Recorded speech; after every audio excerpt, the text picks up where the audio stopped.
Hit it.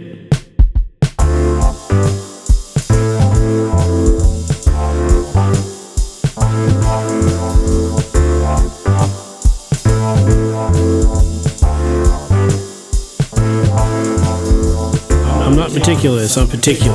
My mode of travel is vehicular. When I hit the strip, I swing it perpendicular.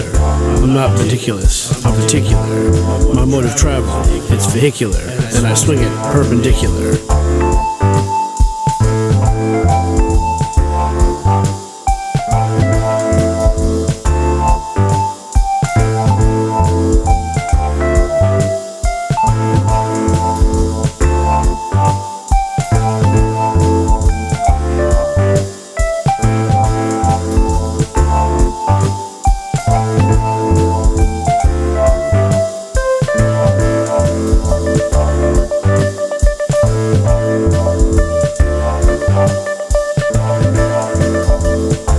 I wonder what's going to happen to law enforcement when self-driving cars take over. I mean, real self-driving cars. Fleets of them. Millions of egg-shaped pods rented at large by the public. No more cars or car insurance. No more parking meters. No more traffic stops. How are law enforcement going to catch their man when they're not able to stop of this fleet of cars? These vehicles are going to be communicating back and forth to each other through satellites and GPS and from block to block, AI, all this powerful computing. No more traffic lights that are specifically designed to stop you and slow you down in your travels, specifically timed just to slow you down, right? So they're not going to have to do any of that anymore. So they can't stop you and frisk you. They're not going to stop and drop you. They're not going to frisk and disc you. They're not going to do anything like that, you know what I mean? How are they going to judge you and hunt you? No more of that. Will the system just cordon off the vehicle? I mean, obviously the cops are going to be involved. You know, these corporations are complacent with law enforcement, whether they're just or not. You know, with the new age of driverless cars, you're just going to pay a subscription, you know, $500 a month to be a human being that can move around. It's already happening. Many cities are already turning certain areas into no driving zones, no cars at all. Someday cities will be entirely driverless cars. You'll have the great new bold future, I guess it outlaws criminals, it undefines criminals. No one that is going to be in the system is going to be, you won't be able to be mentally ill anymore, you won't be able to be down on your luck anymore. Only people that will be able to survive in the electronic modern world are the people that are able to afford these amenities. Your subscription for your car. Do you think the homeless guy the pizza guy gives him the extra dough, you know, they make him his own breadsticks, you know, they just throw him in the oven for the guy? How's that guy going to survive? How are these people going to survive? The down and out, the low and ugly, the freaks, the geeks, the people that are out, that lower level echelon of society. How are they going to survive in the new, modern, enlightened world? Does that bum on the corner have a cash app? You can't even call them bums anymore. They're previously housed individuals. That's not even my bit. I mean, George Carlin was so right 30 years ago that you can't even joke about it anymore without stealing a George Carlin joke. That's how right that guy was. And he was right about all of it. The continued disregard by the corporations for the base needs of humanity. As long as they get their dollar, and then you holler to your friend and tell her that they gotta wear their collar. That's all they care about. You're not gonna be able to drive a crap car. It used to be your grandpa passed away, you got his used car. None of that's gonna happen anymore. How are people even gonna get by? Get here, get there. Is it all going to be at your corner? Everybody's going to go to CVS for all their medical care? It's all going to happen right there? So you won't have to go anywhere?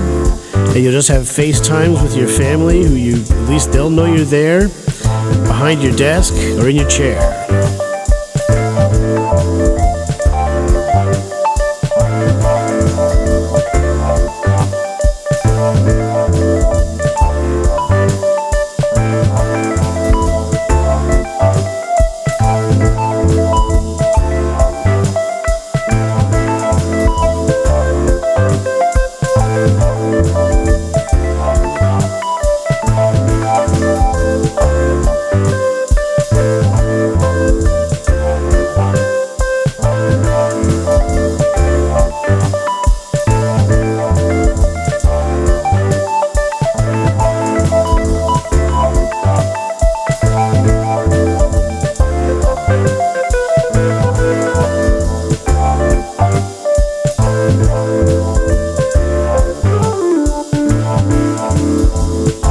They said stay hungry, but I think they meant stay mean. You gotta, people are just gonna fuck with you. I saw a guy the other day, he was a pacifist. This guy's a musician, you know, nice guy, raising his family. He got verbally accosted by some nutjob in a parking lot. Yeah, he didn't see the guy and he took the spot. Is it the end of the world? Is it really that hard for you to find another spot for your stupid Jeep Double Grand Cherokee or your stupid Tesla Rover, whatever the hell you got? Leave this guy alone. I mean, he took a spot. So what? You're in a crowded. Everybody else is going to Whole Foods. What the hell did you think was going to happen? They're going to have the thing you need. The kale chips your wife likes or whatever the fuck they are. So just take the damn spot, man. What the heck is your problem? Go find another spot. It is what it is. And then my buddy, the guy threatened him to key his car, and I'm going to do this to you, I'm going to do that to you. Yeah, go ahead. We'll see what happens. Everything else is on camera. I'll just stay and I'll wait. I'll just hang out by my car and I'll get some video of you doing whatever you're going to do to my car because you're an unhinged nut job. You know, I'm sure he was wearing a red hat. We all know that. You know what's going to happen with that. That's the scene, and that's where it's at. And I'm rhyming that word "at" with too many other things, and it's not even like the Cat in the Hat where it's like charming and you can go read that to your kid Matt, and it's not good. I mean, it's not even a good rhyme. What is that? What is it even? I mean, it makes me spat on the floor because it's a terrible rhyme, and I don't even, it's deplorable of me to even think that you would listen to this. Why are you even here? Where have you gone? Why do you lend your ear? At least the 15 of you that actually are subscribed and the 3.5 of you that actually listen to this, you know, I appreciate that. I'm just kind of here hanging out. I have some stuff written down, but some of it's awful. Maybe I shouldn't say any of it. You know, every once in a while I take something down because I gotta stay employed, man. You know, in this world they can take everything from you. You know, back in the day you could be a comedian, you know, and a science teacher at a local high school, and the two worlds didn't collide. You could go do your 20 minutes over at the Improv, you know, or Chuckles, or the Square Root, or Room, or whatever the place is, and it didn't get back to you. You know, nobody in your town found out you were doing comedy and then tried to get you fired for it, or hired for it, or refired for it, or maybe you're just on furlough. Furlough that, furlough this. Shiver me timbers, you furloughed fool. So try and keep that job, or you'll have to go back to school.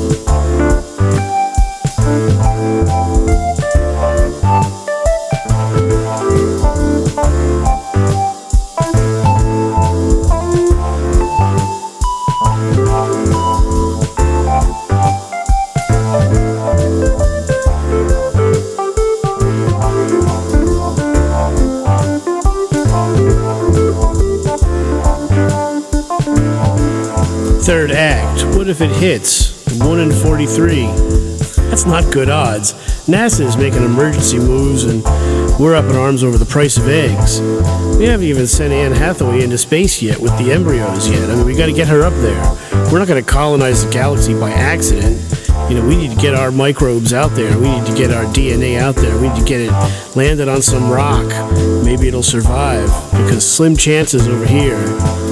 Even if this rock doesn't hit the Earth, even if we don't go into a nuclear winter, and boy, I can't imagine it. I hope it hits where I live.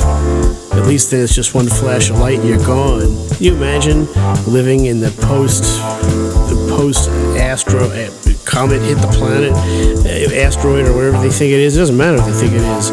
Devastation, man, and people are just going to go bedlam. I'm not ready for that, and I got a girlfriend now. How am I going to protect her? I'm not the survivalist type, you know. I can't trap for fur, and I can't make a coat. I don't know how to survive in a wilderness or even in an aftermath. I can't even do the math. How do you get water? You need to take a bath. I mean, can you imagine it? I mean, they make movies and books about this stuff, but I don't know if that's enough, you know. I mean, how do you stay alive in a situation like that? You know, you'd have to learn how to be a much harder man than I am. We're soft, and we've gone aloft, and it ain't gonna be easy to survive. You think the Red Cross is gonna help you? Medicaid? You think your local police are gonna help you? They're gonna be holed up in the firehouse basement with everybody else. They're gonna save themselves, not you, when it really gets down, when there's no paycheck to be had, when there's no life insurance to be paid out, when there's no gasoline or food or rice or even cans of beans, when all the glass is broken and strewn upon the floor, when there's no toilet paper and everybody's broken through a door. There's nothing left. There's guns in the street. You hear screams and shouts and everybody flees.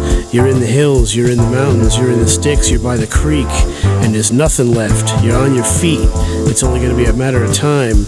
No one's really going to make it, and that's just how it is. 1 in 43, I'll take it.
I'm not meticulous, I'm particular.